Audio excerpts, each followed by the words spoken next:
I thought as I listened to the earlier talks and all of our presentations, there are a lot of different themes that were woven together, and a place I thought I might start is we've got a group of folks spanning a lot of ages here, and especially thinking about younger folks in the audience, and I'm not going to identify what age range that is, but it's younger than 60 at least, I know that much. What have we learned from watching Barry at work and thinking about his work and his life? What lessons have we learned from his own work and his practice, his studio practice, and life practice that are worth noting and passing along to others? And Betty, I think you spoke about that a lot, actually, but what are some lessons learned here that are worth passing along?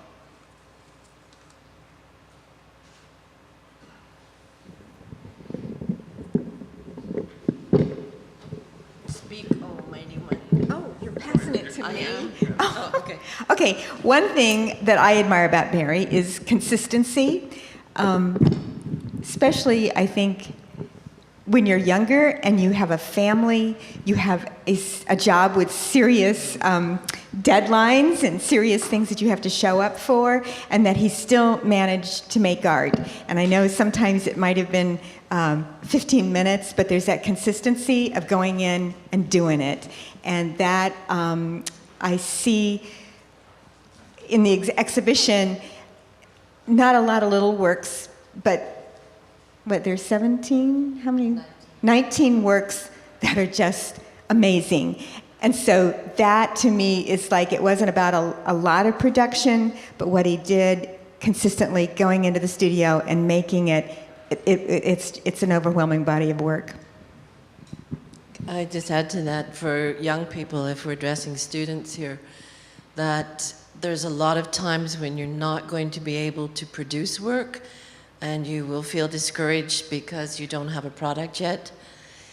To remember and watch Barry's 17 years of plugging along and doing that, God is also working in you, and the creative process is going on in you, and the works that Barry has produced for this exhibition are the evidence of that going on, even though he might not have had the product all the time. And I think that's a really good lesson for young artists. Going back to some things that Dan started out with and that I heard repeated several times throughout comments, something, Barry, that I think you've modeled for us and other people here have embraced too, is that Barry wasn't ever just about making his own work. It wasn't just always a personal, private studio practice, but he invested in institutions. This is a time when we need to invest in the places where we have agency. So, and it wasn't without risk and disappointment, but Barry, because I'm the executive director of SIVA, so I know Barry's long-standing commitment to SIVA, deep investment for no pay or very little remuneration sometimes, deep investment in the community here, in his church worshiping community, and I think there's a sense of receiving back maybe tenfold even for those investments, as evidenced here today by this gathering. So I think if you're earlier on the journey, don't give up on making those kind of investments. They matter, and those of us who've made them have been rewarded, I think. You mentioned Luther. Yeah. When he was asked what he would do if he was told that the world was going to end tomorrow, he said he would plant a tree. So I met Barry in '91, and we've had ongoing but intermittent conversations since that time. And I've looked at both his work and also seen him in the larger context of this institution. And I think what everyone is saying, and I think it's true, is that tenacity and durability and the long vision are incredible things we can learn from Barry. They're essential qualities if you are going to do good work for the kingdom of God. More in the theoretical range. At the beginning of this panel, I showed work by Keinholz, Rauschenberg, Nevelson, Cornell. And you can see that influence of that kind of work and what Barry does, certainly assemblage and not going toward minimalism, but toward a kind of maximalism in 3D objects. What do you make of the significance of that kind of work now? So some of the pieces that I showed were from 40s, 50s, 60s. A lot of time has passed. We're in this digital age. And I'll even load this up a little bit. Do you think the work that we've seen in the gallery by Barry, is it contemporary work? Do you think it's contemporary? Where do you think its place fit? Where does it fit? I think it's essential. Let's start there. You mentioned people like Rauschenberg. Let's pivot on Rauschenberg just for 30 seconds. He was raised in a fundamentalist religious home. Initial aspirations to be an evangelist, dropped out of the religious organization he was part of. Yet when you look at the work of Robert Rauschenberg, you see, in my opinion, and the opinions about some sort of vaguely sensed Christian thematic in some of the work. I mean, there are people now publishing studies on, I think you showed Monogram. Holman Hunt's The Scapegoat.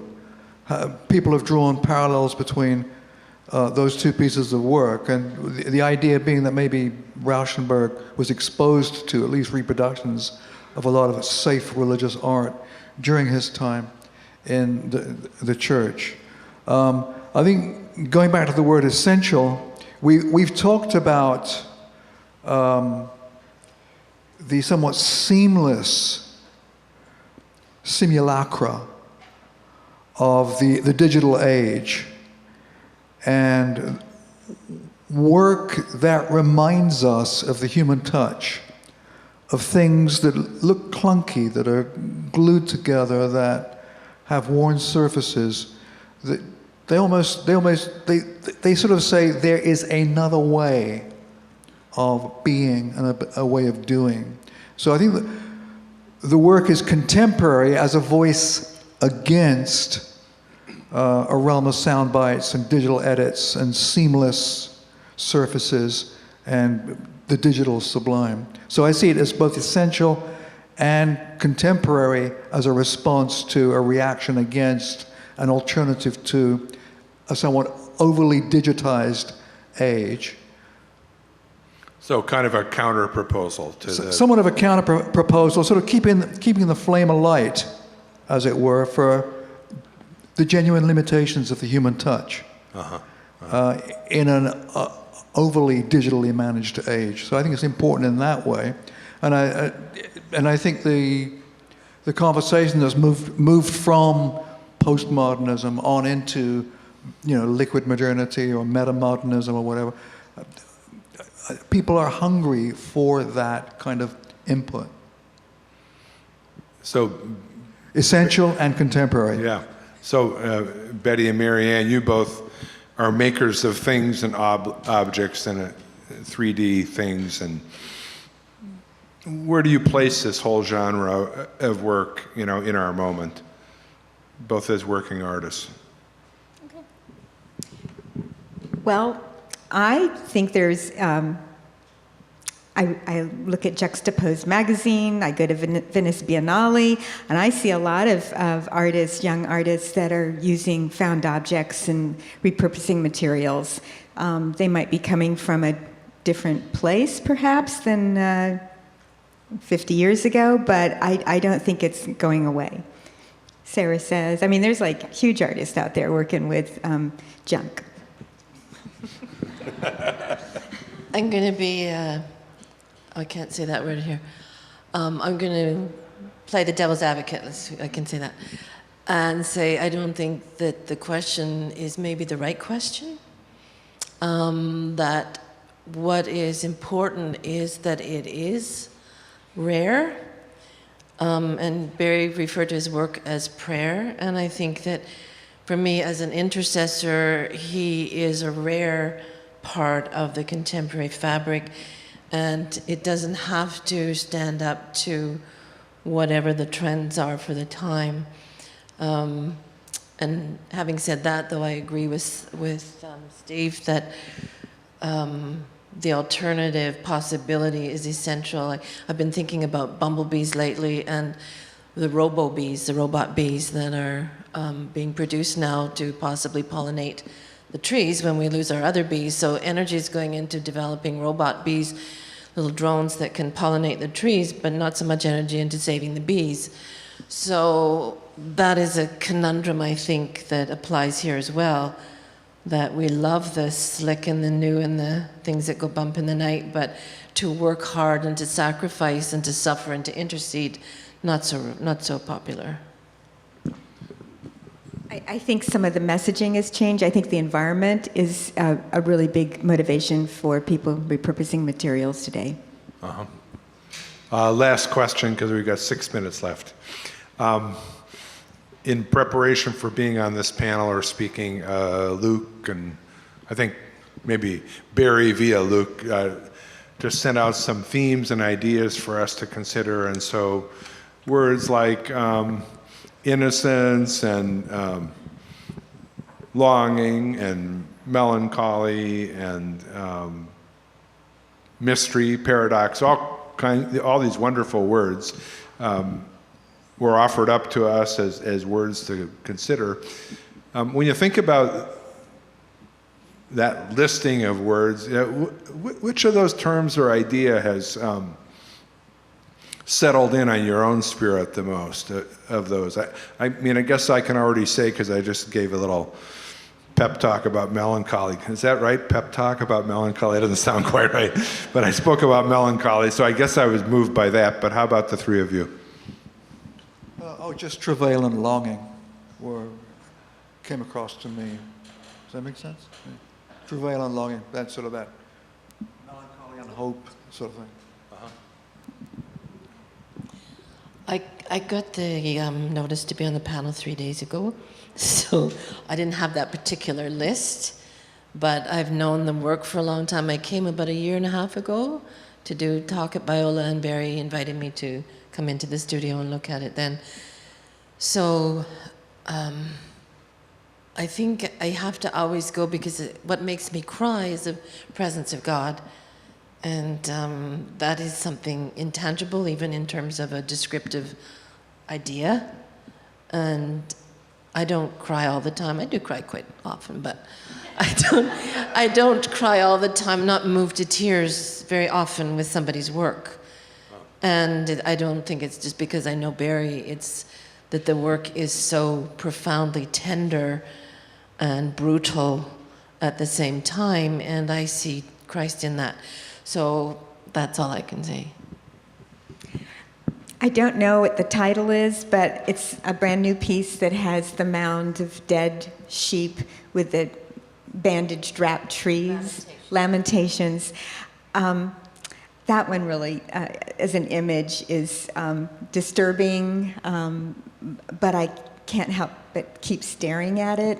I don't know, maybe like you see a dead thing on the side of the road. But we want to know what that's about, and I find that is just drawing me in. I'm going to have to keep looking at it. The other thing is just the innocence.